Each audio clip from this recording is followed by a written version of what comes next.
Mesdames, Messieurs, bonjour, bienvenue au journal. Ce qu'il faut retenir de l'actualité, les rencontres préparatoires à la conférence des chefs d'État du G5 Sahel se succèdent à Ouagadougou qui accueille mardi prochain le sommet. Les ministres sont réunis depuis ce matin et évoquent notamment l'opérationnalisation de la force conjointe.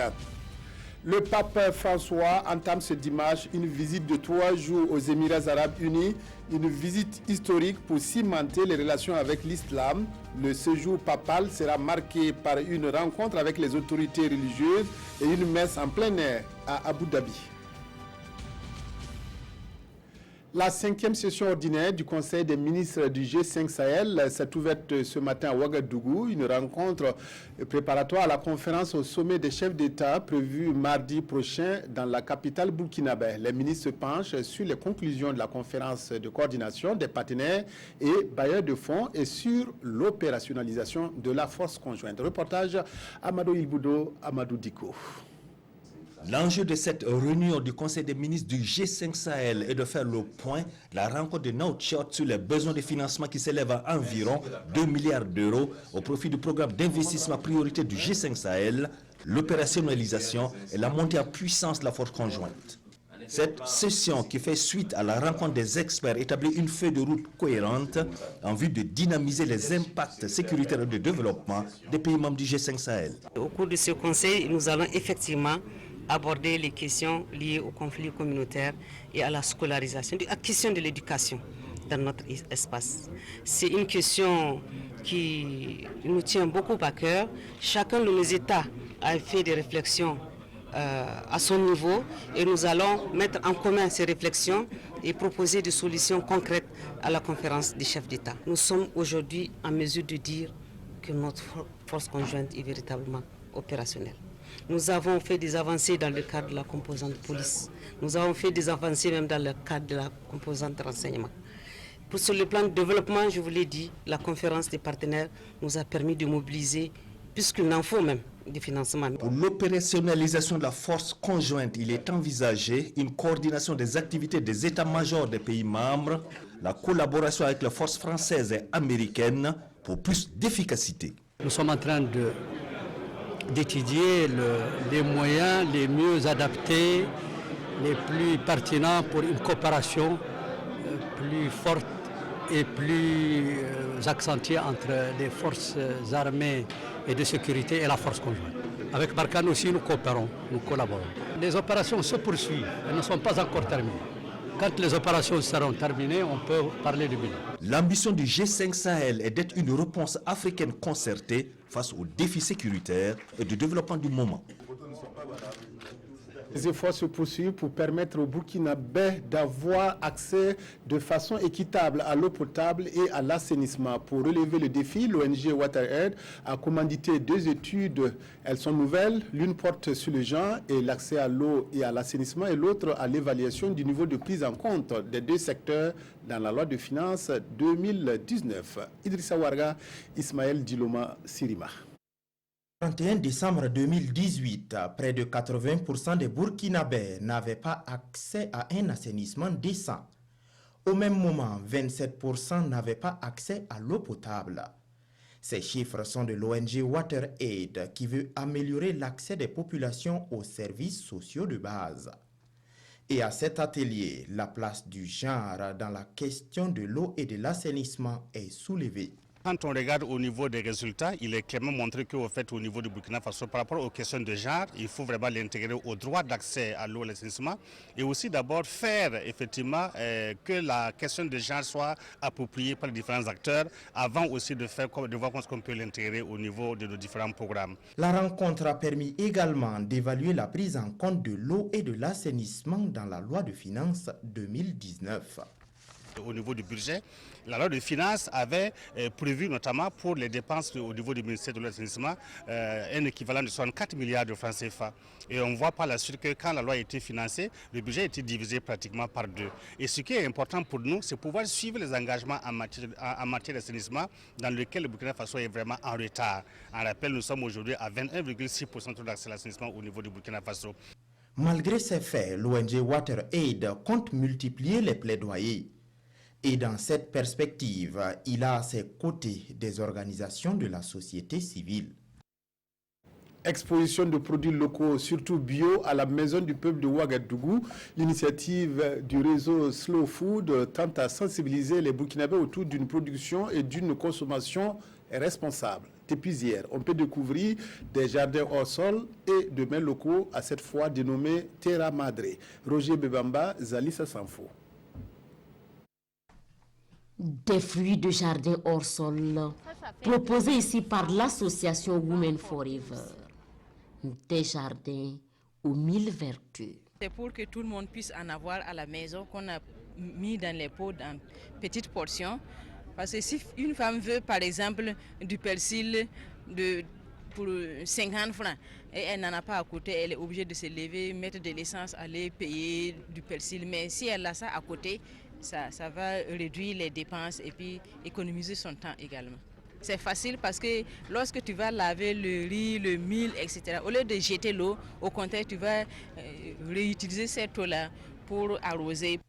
Et si les jardins ambulants ne vous séduisent pas, on peut faire comme lui, se laisser tenter par de la salade de balanetes et autres mets locaux. La Maison du Peuple devient ainsi en l'espace de 48 heures le lieu où se promeut la philosophie du réseau Slow Food. Consommons le bon, le propre et le juste.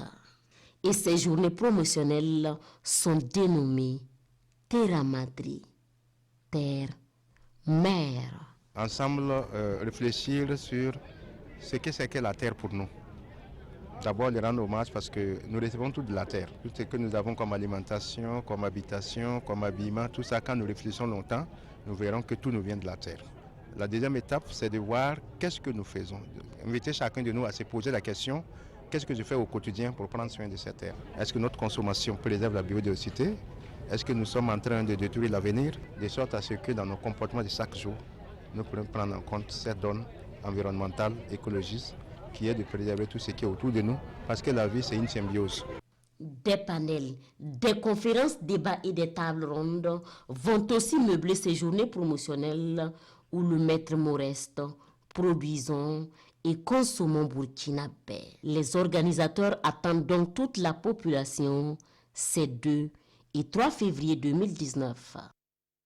Des journalistes qui s'intéressent à la coopération et au développement ont eu 2 jours d'échange avec le Programme des Nations Unies pour le développement PNUD. La rencontre a permis aux hommes de médias de maîtriser davantage les axes d'intervention du programme, ce qui va faciliter leur travail quotidien. Amado Ilboudo, Estelle Judith Assorba, précision. Venus des 13 régions du Burkina Faso, ces journalistes et responsables des organes de presse ont été outillés sur les axes d'intervention du PNUD. Une formation qui a duré 48 heures a permis aux bénéficiaires d'acquérir des connaissances sur le traitement des informations en période de crise. Pour les participants, ces séances de travaux ont été enrichissantes. À travers ces échanges, nous avons fait ample connaissance avec donc, le PNUD, ces stratégies d'action, ces actions menées donc, dans le pays, et ça nous permet donc nous-mêmes de nous informer. En 48 heures, on a pu se familiariser un peu avec le programme des Nations Unies pour le développement, notamment leur intervention au niveau du Burkina Faso. Alors c'est vrai que de façon ramassée, on avait quelques notions sur comment ils agissaient. Et aussi au cours de cette formation, on a pu effleurer un peu le traitement de l'information en situation de conflit. Ces hommes des médias ont désormais un aperçu clair sur les interventions du PNUD au Burkina Faso. À travers leurs plumes, micros et caméras, ils s'engagent à relayer l'information aux populations. Les initiatives privées en faveur de la prise en charge de la santé des populations au burkinabé se multiplient. Dernier exemple en date, la remise à Koudougou d'une ambulance par un fils de la localité soutenu par des amis suisses. Avant l'arrivée de cette ambulance, les habitants du quartier Zakin avaient recours aux charrettes et autres tricycles pour les évacuations. Nongba Kouda, Aruna Mare, reportage à Koudougou. Une ambulance flambant neuve pour les habitants du secteur 2 de Koudougou. Le donateur, c'est cet homme, Boubacar Bereoudougou, un opérateur économique de Koudougou. Soutenus par Joseph et Elsa Sumstein, des partenaires suisses. On a apporté une ambulance avec nous pour donner un cadeau au quartier à Koutoukou ici. Et puis on espère que tout le monde, vraiment tout le monde, va profiter des futurs services. Tout Koutoukou occupait seulement qu'une seule ambulance. Alors aujourd'hui nous sommes très contents avec cet appui de nos différents partenaires qui nous ont accompagnés à accomplir cette mission. Environ 1 million de francs CFA ont été mobilisés sur place pour le fonctionnement de l'ambulance. Pour le chef coutumier du quartier Zaquin et les autorités sanitaires et communales, ce don est plus que salutaire. C'est une ambulance qui va renforcer les capacités d'intervention des formations sanitaires de la ville. Vous le savez très bien, l'une des politiques du gouvernement, c'est de mettre à la disposition de chaque commune une ambulance. Et depuis octobre, nous ne faisons que recevoir des ambulances de la part des bonnes volontés. C'est encore une bonne œuvre salvatrice que nous tenons à saluer. Un comité verra bientôt le jour pour assurer la gestion de l'ambulance. Le donateur et ses partenaires projettent aussi la construction d'un centre de santé toujours au secteur de Koudougou.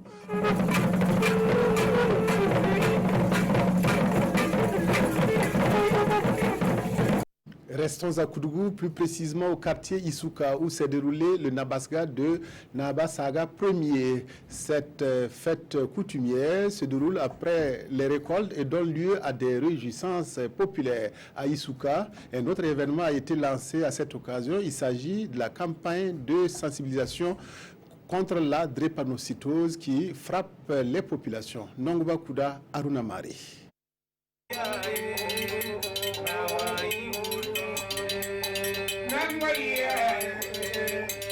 Sous les louanges, le chef de Isuka sort de son palais et s'installe sur son trône. Il reçoit ensuite les salutations de ses notables.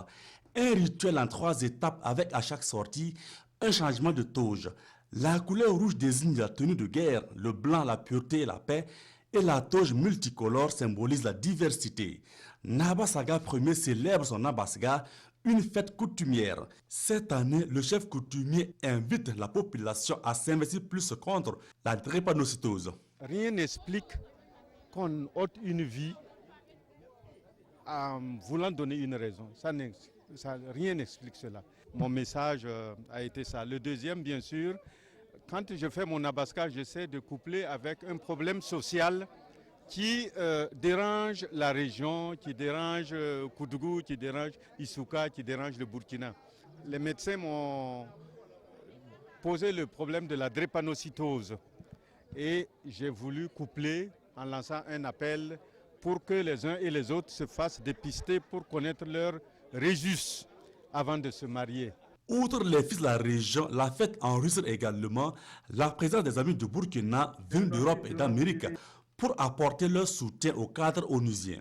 Ça montre qu'on peut, dans un pays comme Burkina Faso, mélanger dans une manière forte les traditions et aussi la modernité pour faire face aux défis modernes. Je pense que nous devons, chacun à titre individuel, apporter son soutien à cette initiative parce que nous sommes convaincus que ce soutien permettra donc de sauver de nombreuses vies humaines. À la faveur des festivités, Nabasaga Ier accorde aussi des audiences à ses convives. Sans langue de bois, le chef coutumier demande aux amis du Burkina plus de soutien pour le pays dans ce contexte difficile. Il marque le pèlerinage annuel à Yagma, au nord de Ouagadougou, qui draine chaque année des milliers de fidèles catholiques. En attendant de revenir sur ce rendez-vous de la foi, intéressons-nous au sanctuaire marial de Binantenga dans le Kouritenga. La première messe a été célébrée dans cette chapelle le 22 janvier 1900 et elle est érigée maintenant en sanctuaire marial. Reportage Presley Kiemtore, Ibrahim Sanou. Le sanctuaire marial de Binatenga, un lieu de recueillement et de prière plein d'histoire. C'est dans cette église qu'a lieu pour la première fois une messe au Burkina Faso, il y a de cela 119 ans. Les missionnaires, quand ils sont arrivés en 1900, quand le chef de Kupela les a reçus, il leur a donné le terrain de Binatenga où ils pouvaient s'établir. Et c'est là qu'il y a eu pour la première fois la messe au Burkina Faso, le 22 janvier 1900. Les gens commettaient des actes, on transposait ça sur quelqu'un. Et ce monsieur-là s'appelait Thibaut. Voilà pourquoi on disait qu'on l'appelait Guélouet Thibaut. Le lieu était habité aussi par les Bina, c'est-à-dire les tambournés là. On a transféré le nom à Bina Tenga. Sinon au départ c'était Guélouet Thibaut. Et c'est lui qui a fondé Koupela. Parce qu'au départ Koupela était à Toulou. Et c'est à 5 km de ce sanctuaire que les premiers missionnaires ont été accueillis. Ils étaient au nombre de 4. Le père Lacroix, le père Mené, le père Kanak et le frère Célestin. Ils ont été accueillis ici et ils ont été conduits à Binatenga où se trouve le sanctuaire. Naba Yirbi a envoyé son ministre, qui est le Saman Naba Kaoskarga, d'aller accueillir les prêtres pour les faire rentrer à Koupela, le lieu où nous sommes.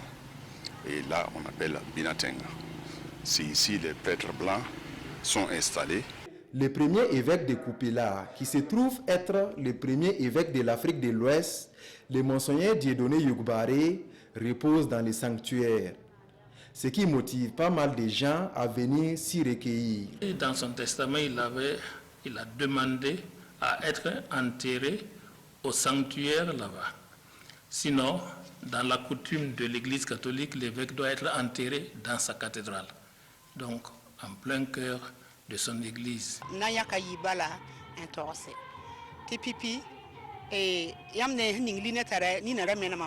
J'avais mal aux yeux. J'avais même perdu la vue. Je suis allée au centre ophtalmologique de Zorgo et on m'a dit qu'on ne pouvait plus rien faire pour mes yeux. Je suis venue prier ici au sanctuaire et j'ai obtenu la guérison. Je rends grâce à Dieu. Dans ma vie chrétienne, il fut un moment où j'avais un peu dérouté. Et grâce au vieux qui est ici présent dans cette église, ça m'a rappelé dans ma foi chrétienne. C'est vers les années 1971 qu'est né le pèlerinage diocésain de Koupela, qui a lieu d'abord à la cathédrale, puis enfin à Binatenga. Depuis 4 ans maintenant, le pèlerinage a lieu à Daltenga, ce qui a permis à Binatenga de s'épanouir en sanctuaire. Voyage historique du pape François dans les Émirats arabes unis. Le souverain pontife arrive à Abu Dhabi, qui accueille pour la première fois de son histoire un chef de l'Église catholique pour renforcer les liens avec l'islam. François restera dans cet émirat pendant 3 jours et aura des rencontres avec des autorités religieuses et célébrera une messe en plein air. Abu Dhabi, aux couleurs du Vatican. Les Émirats arabes unis se préparent à l'arrivée du pape François ce dimanche. C'est la première visite d'un souverain pontife dans la péninsule arabique. Le chef de l'Église catholique entend renforcer les liens avec l'islam. Dans ce message vidéo adressé à ses hôtes, le pape dit que la foi en Dieu unifie, elle ne divise pas, elle rapproche les gens même avec leurs différences, elle éloigne de l'hostilité et de l'aversion. Au programme de cette visite de 3 jours, une rencontre avec le grand imam sunnite d'Al-Azhar et une messe en plein air. Avec la venue du pape, les Émirats arabes unis entendent projeter une image de tolérance religieuse et de diversité culturelle. 1 million de catholiques vivent dans cet État. Il va jouer ce soir à Maradi à 18h30 GMT son premier match de la CAN Junior qui se déroule depuis hier au Niger. C'était face au Ghana qui a 3 CAN dans sa besace. Qu'à cela ne tienne, l'entraîneur des étalons juniors, Séraphin Dargani, s'est montré optimiste en conférence de presse. Rasmani Zundi, Jean-Modeste Ouedrao. On respecte très bien le Ghana parce que là c'est du costaud, mais on ne craint pas non plus le Ghana, on ne parle pas en victime résumée. C'est le maître mot de Séraphin Dargani avant d'aborder la compétition. Le technicien burkinabé va même plus loin. Ce n'est pas parce que c'est le Ghana, que ce soit le Sénégal ou le Mali, l'équipe qu'on devait rencontrer donc en premier match, il faut le jouer donc il faut jouer le match à fond. Donc à ce niveau, il n'y a pas beaucoup de calcul. Il faut chercher à gagner. C'est pour d'abord marquer le territoire avec ce match. Face au Black Starlet du Ghana, Dargani sait ce qu'il faut pour marquer son territoire. Les hommes qui ont qualifié l'équipe sont tous là, sauf un ou deux blessés. Sinon, ceux qui ont qualifié l'équipe sont tous là. Donc, s'ils ont pu nous qualifier, c'est qu'ils peuvent continuer la même performance ici. Ils peuvent répéter la même performance ici. Un optimisme partagé par toute l'écurie, à commencer par le capitaine. Il va falloir se mettre directement dans le bain et puis jouer comme on peut, comme des soldats pour pouvoir aller chercher un résultat. Le premier match est toujours le plus important pour se mettre dans la compétition. L'ouverture de la compétition dans le groupe B, c'est pour ce dimanche à partir de 15h30 temps universel entre le Sénégal et le Mali. À 18h30, le Burkina Faso entre en liste face au Ghana, toujours en temps universel. Voilà, nous venons d'apprendre que le match Burkina-Ghana est initialement prévu pour ce soir à 18h30 et reporté à demain lundi 15h30 au stade régional de Maradi. Les étalons juniors sont logés dans la poule B à Maradi. C'est le stade régional de la ville qui accueille ce groupe ouest-africain. Nos envoyés spéciaux ont visité ces installations. Reportage Asmani Zoundi, Jean-Modeste Ouedraogo. C'est le stade qui accueillera le groupe B de la CAN Junior. À quelques heures du début de la compétition, dans cette poule, le gouverneur de la région de Maradi est sur place pour vérifier la finition des travaux. La pelouse synthétique est prête, l'éclairage est toujours en mode réglage, l'équipe de production s'affaire pour une bonne retransmission en direct des matchs. Dans les tribunes, les volontaires stadiers attendent les dernières instructions. Toutes les délégations sont présentes à Maradi, surtout celle du Burkina Faso avec plus d'une centaine de supporters. La capitale économique du Niger, donc la ville de Maradi, est heureuse de recevoir ce grand événement qui mettra en compétition, en tout cas, des frères africains. Je suis heureux de constater que tous les pays du groupe B sont des pays membres de la CEDEAO, donc c'est des frères. Je reste confiant que la fête sera familiale et la fête sera très belle. Donc à la fête du football africain à Maradi. Ouverture ce dimanche, le Sénégal rencontre le Mali à partir de 15h30 temps universel, avant le face-à-face Ghana-Burkina Faso à 18h30 temps universel. Je précise bien que le match Burkina-Ghana, initialement prévu pour 18h30, est reporté à demain 15h30 au stade régional de Maradi. C'est la fin du journal. Merci de votre aimable attention à la RTB. Excellent après-midi à toutes et à tous.